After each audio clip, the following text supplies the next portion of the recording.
आप सभी को नया साल बहुत बहुत मुबारक हो। ललन टॉप देख रहे हैं आप, ललन टॉप स्पोर्ट्स देख रहे हैं आप, क्योंकि ललन टॉप पर कवरेज चल रहा है प्रो कबड्डी लीग का, शानदार कवरेज। और आज है सुपर सैटरडे का दिन, नए साल का दिन, 1 जनवरी 2022 का दिन। और पहला दिन ही इतना धमाकेदार रहा है खेल जगत के लिए, खेलों के लिए। बहुत सारे खेल की खबरें लगातार आपको ललन टॉप पर मिलती हैं, ललन टॉप स्पोर्ट्स पर मिलती हैं। आज हम लोग फिर से आए हैं आप लोगों से बातें करने, चर्चा करने खेल की, क्योंकि खेल के बिना नए साल की शुरुआत भी नहीं हो सकती। कई बार याद है ना नहरा, बचपन में हम लोग नए साल के दिन सुबह सुबह अगर क्रिकेट खेलने नहीं गए, हॉकी खेलने नहीं गए, तो फिर ऐसा लगता था, मतलब वो कहा जाता था कि नए साल पे नहीं खेले तो पूरे साल खेलने को नहीं मिलेगा, पूरे साल खेलने को नहीं मिलेगा। खैर, आज खेल से आगे खेल की बातें करने के लिए आए हैं, प्रो कबड्डी लीग की बातें करने के लिए आए हैं। आप लोग देख रहे हैं कासे कबड्डी, ललन टॉप की खास पेशकश, जिसके अंदर हम लोग प्रो कबड्डी लीग की चर्चा करते हैं। और आज का जो दिन था, जो सुपर सैटरडे जिसे कहा जाता है, वो कमाल का रहा। सुपर सैटरडे के दिन शानदार मुकाबले हमें देखने को मिले। जो पहले दोनों मुकाबले रहे वो इतने बेमिसाल रहे कि उनकी चर्चा के बिना ये दिन खत्म नहीं हो सकता था। पहला मुकाबला खेला गया यू मुंबा और यूपी योद्धास के बीच, और जो दूसरा मैच हुआ वो हुआ तेलुगु टाइटंस और बेंगलुरु बुल्स के बीच। और दोनों ही मुकाबले इतने करीबी कि दोनों टीमों में से किसी भी टीम का खिलाड़ी मैच छोड़ने के लिए तैयार नहीं था। पहले मैच की बात करें तो यू मुंबा और यूपी योद्धा के बीच जो मैच खेला गया वो 28-28 पॉइंट्स की बराबरी पर रहते हुए टाई खत्म हुआ। पहला मैच इस एंड पे खत्म हुआ, तो उम्मीद थी कि जो दूसरा मैच होगा वहां पे हमें विजेता ज़रूर मिलेगा, यानी बेंगलुरु बुल्स और तेलुगु टाइटंस का जो मैच था उसमें विजेता की उम्मीद थी। लेकिन मैच इतना करीबी, इतना दिलचस्प, बिल्कुल नए साल वाला एक्साइटमेंट, 34-34 से वो मैच भी टाई पर खत्म हुआ। मैच में क्या हुआ, किस खिलाड़ी ने बेजोड़ प्रदर्शन किया, किसने नहीं किया, ये सारी बातें आपसे करेंगे। प्रवीण नेहरा अपने नोट्स के साथ तैयार हैं, अपने बड़े बड़े पन्नों पर तैयार की गई, अपनी हैंडराइटिंग से लिखे गए इन खास तौर पर प्रो कबड्डी फैंस के लिए नोट्स तैयार किए हैं, उसके साथ तैयार हैं। लेकिन उससे पहले थोड़ी सी बात कर लेते हैं विंजो ऐप की। विंजो ऐप आप डाउनलोड कर सकते हैं, क्योंकि यार ये बड़े काम का ऐप है। इसके अंदर आपको 100 से ज़्यादा इंटरनेशनल गेम्स मिलते हैं, 12 अलग अलग भाषाओं में। जिस तरीके से हमारी प्रो कबड्डी लीग है, अलग अलग टीमों के साथ जिस तरह से हम अलग अलग भाषाएं बोलते हैं, उसी तरीके से यहाँ पे अलग अलग भाषाओं में आपको गेम्स मिलते हैं। और साथ ही साथ इस पे जाके बहुत सारे कॉन्टेस्ट भी हैं। फैंटेसी वॉर है, जिसमें आपको टीम बनाने की झंझट नहीं उठानी है। आपको एक्सपर्ट्स की बनी बनाई टीम्स मिलती है, आप उन टीम को चुनिए, उस टीम को अपनी टीम बनाइए और खेलिए और फैंटेसी वॉर में सबसे बढ़िया चीज़ यही है ना कि आप जाइए और लेजेंडरी जो एक्सपर्ट्स हैं उनकी टीमों के साथ खेलिए, आपको कोई टेंशन ही नहीं है। इसके अलावा वर्ल्ड वॉर एक कॉन्टेस्ट है जहाँ पे आपको सभी टीमों से भिड़ने की जरूरत नहीं है। आपका कंपटीशन बस 2 या 4 टीमों से भी हो सकता है, 2 टीमों का, 4 टीमों का आपसी कॉन्टेस्ट हो सकता है, और सबसे ज़्यादा पॉइंट्स आपके आए तो आप विजेता बन ही जाएंगे। साथ ही साथ डिस्काउंटेड कूपन्स भी आपको यहाँ पे मिलते हैं, हॉटस्टार के, बिग बास्केट के और अमेजॉन के, बहुत सारे ऐप्स के। तो विंजो ऐप फटाक से डाउनलोड कर लीजिए, क्योंकि ये काम का ऐप है और काम की बात ही हम करते हैं। अब मैच पे लौटते हैं। शुरुआत में आपसे चाहूँगा प्रवीण के आप करें यू मुंबा और यूपी योद्धा के मुकाबले की बात से। बिल्कुल एक तरीके का प्रीव्यू बता दीजिए हमारे जितने भी ललन टॉप के दर्शक हैं, कि उनको ऐसा लगे ही ना गलती से मैच मिस हो गया, किसी पॉइंट पे मैच मिस हो गया तो क्या था, फटाक से देखिए विपिन जी, जब भी यूपी योद्धा की बात होती है ना कबड्डी में, इससे पहले जब पटना की बात होती थी तब प्रदीप नरवाल का नाम लिया जाता था, अब वो यूपी योद्धा में है। तो अगर इस सीज़न कभी भी यूपी योद्धा की बात होती है और प्रदीप नरवाल की बात ना हो, ऐसा हो ही नहीं सकता। कुछ खिलाड़ी होते हैं ना जो खेल का पर्यायवाची बन जाते हैं। बिल्कुल, मैं आपको टोकूंगा बीच में। प्रदीप नरवाल एक ऐसे खिलाड़ी हैं जो जब भी मुकाबला खेलते हैं तो ट्रेंड में दिखते हैं जी। जब भी उनका मैच होता है तो लोग उनकी सबसे ज़्यादा चर्चा करते हैं। लेकिन आज का जो दिन था ना, मुझे वो प्रदीप खोए खोए नजर आए जी। और मतलब ऐसा कुछ हुआ नए साल पे जो शायद प्रदीप नरवाल पूरे साल याद रखेंगे। मतलब सीजन में पहली बार ऐसा हुआ कि उन्हें सब्स्टिट्यूट कर दिया गया। मतलब प्रदीप नरवाल ऐसा खिलाड़ी है जब वो टॉप 7 में रहता है, प्लेइंग 7 में उतरता है, और उस ऐसे खिलाड़ी को सब्स्टिट्यूट नहीं किया जाता है अगर आप खराब फॉर्म में भी हैं।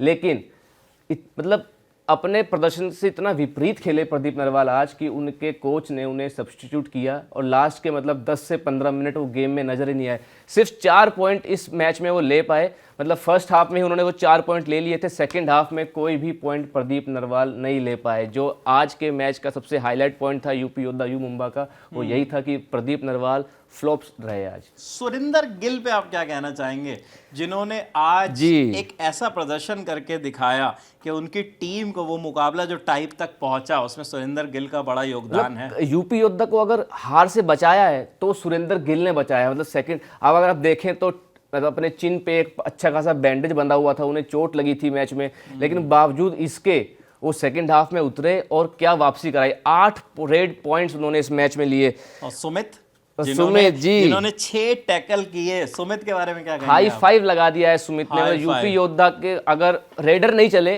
तो हम हमेशा कहते हैं कि अगर रेडर नहीं चलते तो आपके डिफेंस को आगे आना पड़ता है, और वही करके दिखाया सुमित ने।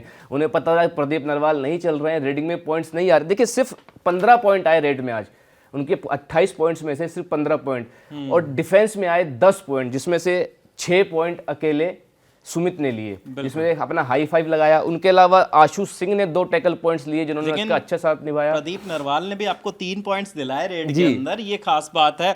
और सबसे बड़ी चीज ये है कि वो सेकंड हाईएस्ट है रेड में, क्योंकि जब टॉप पे हम गिल की बात कर रहे हैं तो दूसरे नंबर पे वो रहे, भले ही लेकिन ये उनका वो प्रदर्शन नहीं है जिस दर्जे के वो खिलाड़ी हैं। अगर आप इनको इसको आसान भाषा में, या कबड्डी के जो हमारे व्यूअर्स हैं जो कबड्डी को समझ रहे हैं, उनको अगर ये समझाए कि अगर विराट कोहली से एक्सपेक्टेशन की जाती है, उन पे इनकी आलोचना की जाती है, जबकि वो 40, 50, 60 रन बना के जा रहे हैं, तब भी उनकी आलोचना, क्योंकि उनसे शतक की उम्मीद है। आप एक बार सेट कर देते हैं ना, आप अपने ऐसा प्रदर्शन पास्ट में कर चुके होते हैं कि आपने अपना ही एक बार सेट किया होता है कि अगर आप इससे नीचे खेलेंगे तो बाकी खिलाड़ी छोड़िए, आप अपने प्रदर्शन खुद की तौहीन कर रहे हैं। तो वही कुछ हुआ प्रदीप नरवाल के साथ। खैर यू मुंबा पे लौटते हैं। यू मुंबा के लिए अजीत कुमार 9 रेड पॉइंट्स, मतलब ऐसे उभर के आए खिलाड़ी, मतलब पिछले कुछ प्रदर्शन से मतलब अच्छा परफॉर्म इतना खास नहीं कर रहे थे, लेकिन इस मैच में उन्होंने दिखाया कि नहीं, अगर बाकी रेडर्स नहीं चल रहे हैं तो बॉस मैं हूं यहाँ पे।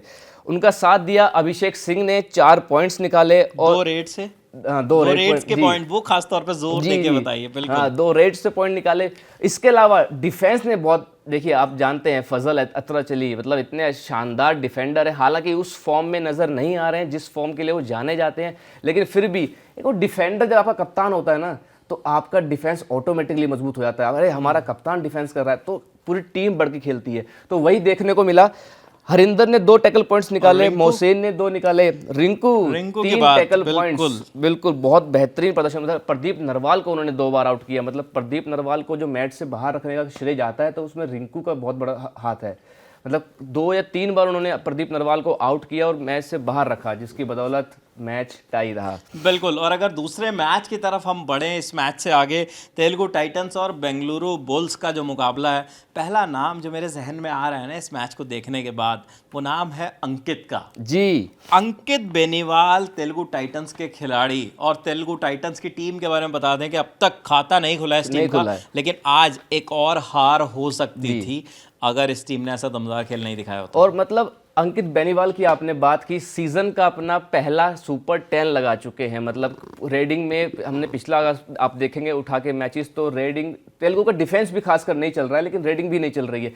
लेकिन इस मैच में सिद्धार्थ बाहुबली मैच में नहीं थे, आपको याद दिला दें सिद्धार्थ बाहुबली देसाई इस मैच में नहीं थे, रोहित कुमार टीम को लीड कर रहे थे।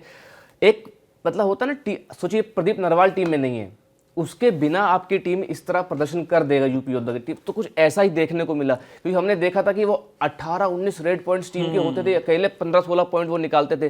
तो इतने बड़े रेडर का ना होना मैच में, और उसके बावजूद अपनी एक छाप छोड़ना अलग मैच पे और मैच को टाई करना, हार से बचाना, तो अंकित बेनीवाल डेफिनेटली इस मैच के हाईलाइट पॉइंट रहे। उनके अलावा आदर्श और जो खिलाड़ी है राकेश गौड़ा, जिन्होंने 3 रेड पॉइंट्स लिए, 4 रेड पॉइंट्स आदर्श ने अपने खाते में लिए, तो ये बेमिसाल आदर्श तो सब्स्टिट्यूट के तौर पे आए। मतलब तेलुगु का अगर सेकंड हाफ के लास्ट के 5 मिनट में किसी ने कमबैक कराया तो आदर्श ने, पहले 20-25 मिनट गेम का हिस्सा नहीं थे, लेकिन आखिरी 5 मिनटों में सब्स्टिट्यूट किया।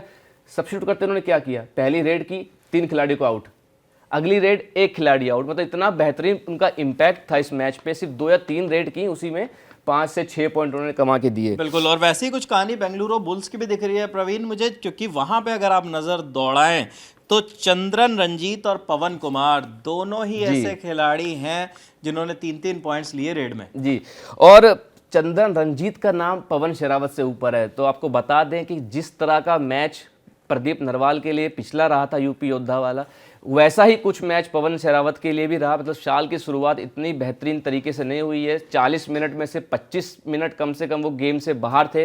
मतलब बहुत अच्छा रोहित कुमार ने अपना डिफेंस चलाया। उनकी पूरी रणनीति थी कि पवन शेरावत को किस तरह बाहर रखना है, और वो कामयाब भी हुए। 20-25 मिनट उन्हें बाहर रखा। सिर्फ 3 पॉइंट अगर रेड में पवन शेरावत लेते हैं तो मतलब ये अपने आप में उनके बताता है कि उनका दिन कैसा रहा। हालांकि लेकिन जो कमबैक उन्होंने कराया, मतलब टीम लास्ट रेड थी, तेलुगु टाइटंस 1 पॉइंट से आगे थी। तेलुगु टाइटंस की टीम रेड कर रही थी, रोहित कुमार रेड कर रहे थे। बेंगलुरु की टीम को रेडर को रोकना था, और किसने रोका? पवन शेरावत ने। मतलब रेडर ने अपना काम दिखाया कि बॉस अगर मैं आज रेड में नहीं चल रहा हूं तो मैं अपना योगदान डिफेंस में करके दूंगा। तो वो रोहित कुमार को रोका, और एक मतलब जो मैच हार सकती थी बेंगलुरु बुल्स को टाई पे खत्म किया और 3 पॉइंट बटोरे। बिल्कुल, उनके अलावा चंदन ने भी बेहतरीन प्रदर्शन किया इस टीम के लिए। सौरभ नंदल ने 3 पॉइंट निकाले हैं डिफेंस में। नंदल ने भी 3 पॉइंट्स निकाले। तो कुल मिलाकर दोनों टीमों के खिलाड़ियों ने लाजवाब प्रदर्शन किया, और जैसा नए साल का दिन होना चाहिए था कुछ वैसा ही प्रो कबड्डी लीग के अंदर हमें देखने को मिला। दोनों मुकाबलों में, दोनों ही मैचेस में किन खिलाड़ियों ने बेमिसाल प्रदर्शन किया उसकी चर्चा हमने की। प्रो कबड्डी लीग के आज के इन मैचों की बात की। और अगर आपको ये वीडियो पसंद आया तो इसे लाइक कीजिएगा, हमारे चैनल को भी सब्सक्राइब कीजिए। साथ ही ललन टॉप स्पोर्ट्स पर कबड्डी के अलावा बाकी खेलों से जुड़े वीडियोस भी आपको मिलते हैं।